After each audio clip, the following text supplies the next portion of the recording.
Buenas tardes a todos. Junto con mis compañeros y yo vamos a hacerle unas preguntas, una entrevista a la docente Claudia Borges, la cual ya se estará presentando. Hablaremos con base a ciertos decretos y, pero primero nos presentaremos. Mi nombre es José Rojas, mi compañero Freddy Becerra y Didier Sierra, quien también estarán conectados haciéndole preguntas a la docente Claudia Borges. Buenas tardes, José, Didier y Freddy. Permítame presentarme en esta entrevista. Mi nombre es Claudia Borges, soy licenciada en Filosofía y Letras de la Universidad Javeriana. Después estudié especialización en educación en la Universidad Santo Tomás, donde también hice el magíster en filosofía latinoamericana. He trabajado por más de 21 años en la docencia, 16 con la Secretaría del Distrito como docente en todas las áreas. Bueno, con base a los dos decretos de 2277 de 1979 y el 1278 de 2002, nos gustaría saber si está dentro del escalafón nacional, hasta qué rango llegó, si está en él, y bueno, qué garantías o qué, de pronto qué nos podría hablar de este escalafón.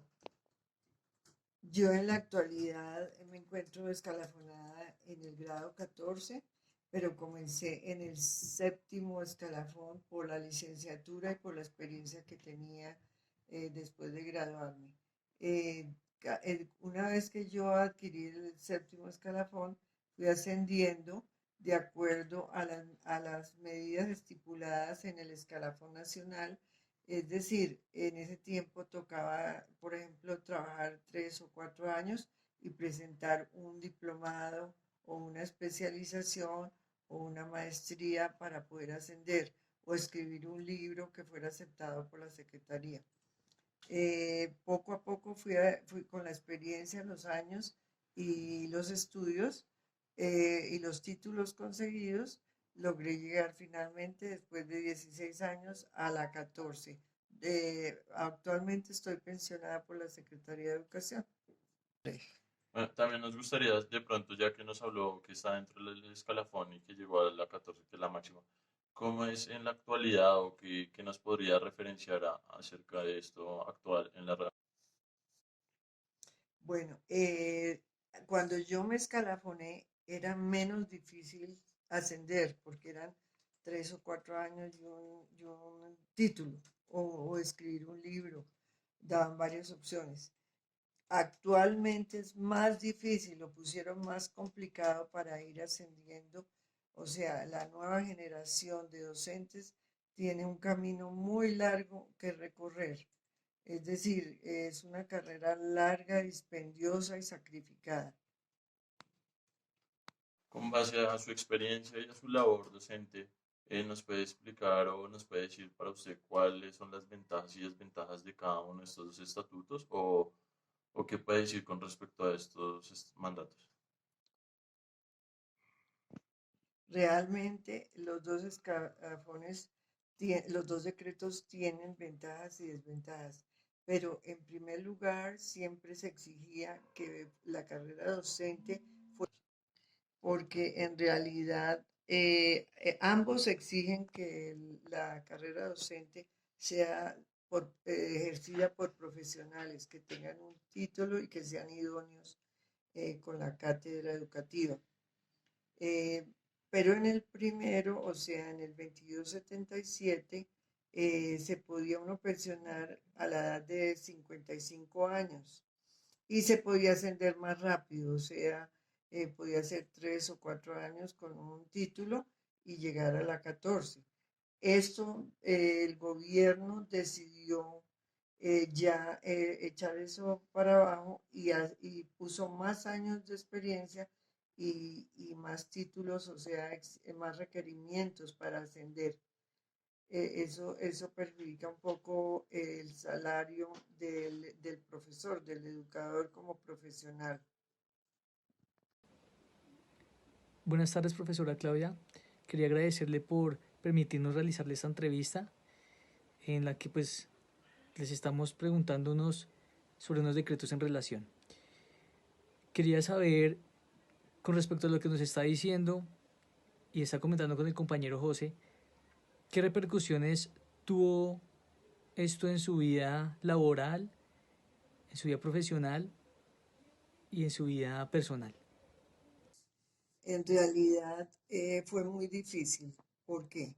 Porque uno como madre, cabeza de familia, tenía que estudiar y trabajar al mismo tiempo. Al mismo tiempo que uno era docente, tenía que estudiar la especialización o lo que fuera, o la maestría para el ascenso. Y era por cuenta de nosotros los que pagábamos, los docentes teníamos que pagar nuestra especialización o nuestra carrera. Entonces es muy difícil porque uno no gana lo que como profesional. Cuando uno adquiere la maestría, llega a la 14, pero cuando uno se pensiona, ahí queda suspendido. Y en el tiempo, a largo tiempo, eso es malo porque quedamos suspendido el salario y va aumentando muy poco a lo largo de los años. Coméntenos acerca de su experiencia laboral. Cuando usted trabajó en el sector público, privado, ¿en cuál cree que hay, digamos, como más garantías, estabilidad para el docente y sus beneficios, por así decirlo?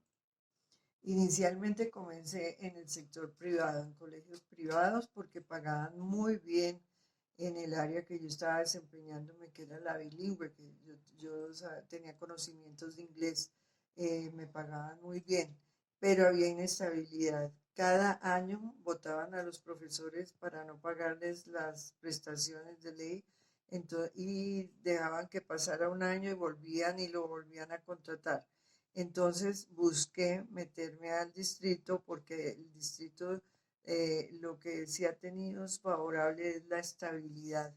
Uno desde que pasa el concurso, porque fue en 1993 que nos metieron como profesores de planta, hasta que uno se pensiona tiene estabilidad laboral y es muy bueno. Profesora, coméntenos cómo era el tipo de evaluación docente con el 1278 ahorita del 2002 en comparación con el 2277 antiguamente.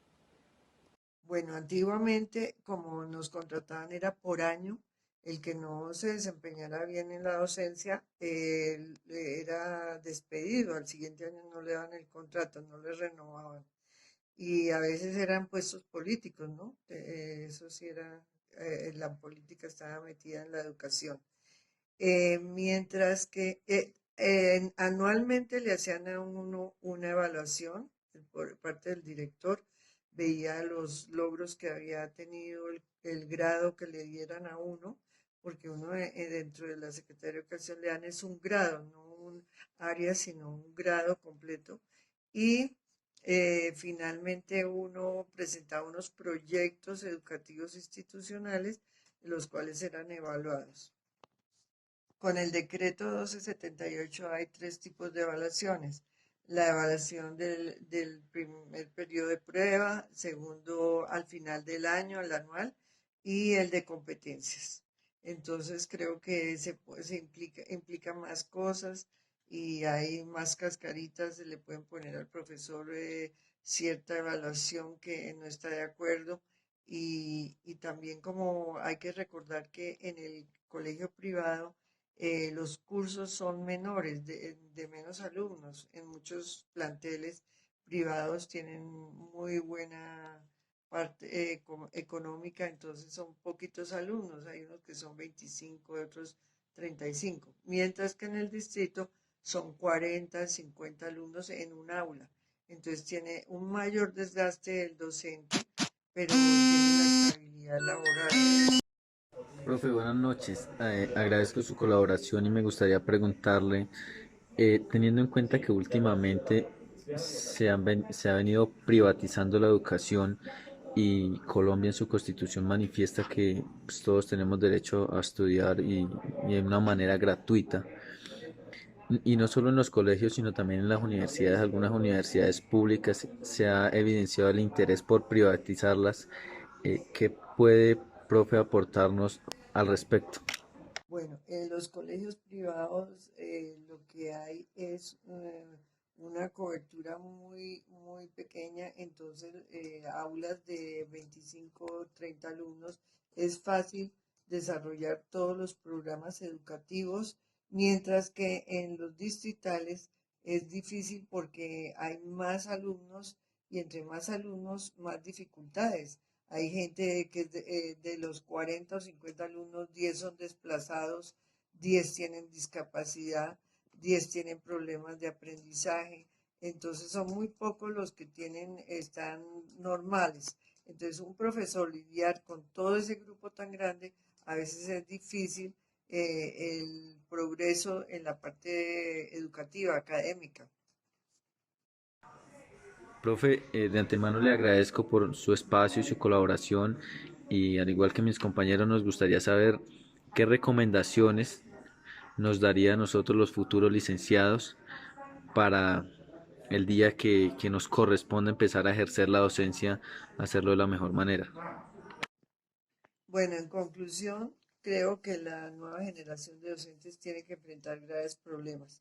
Primero, tienen que despolitizar la educación en el país, porque si no, esta estará afectada por todas las decisiones que toma el gobierno y a veces no hay las finanzas necesarias para la educación. Eh, los colegios privados a veces también se les dificulta pagar la nómina de profesores, lo cual afecta el desempeño académico. Pero sí es mejor una educación privada por cuanto se pueden desarrollar mejores proyectos educativos, porque se tienen las herramientas necesarias para la academia y para desempeñar cada disciplina y están los espacios adecuados a todo lo que requiere la educación. En segundo lugar, con estas huelgas que vienen presentando los estudiantes, eso afecta los planes o el proyecto que se ha planeado o la planeación educativa que se hace desde un comienzo del año. Esas huelgas terminan interrumpiendo los estudios y afectando todo el proceso. Muchas gracias por esta entrevista y ánimo a todos los docentes porque es una misión muy hermosa que Dios nos ha permitido desempeñar en servicio de todos los demás.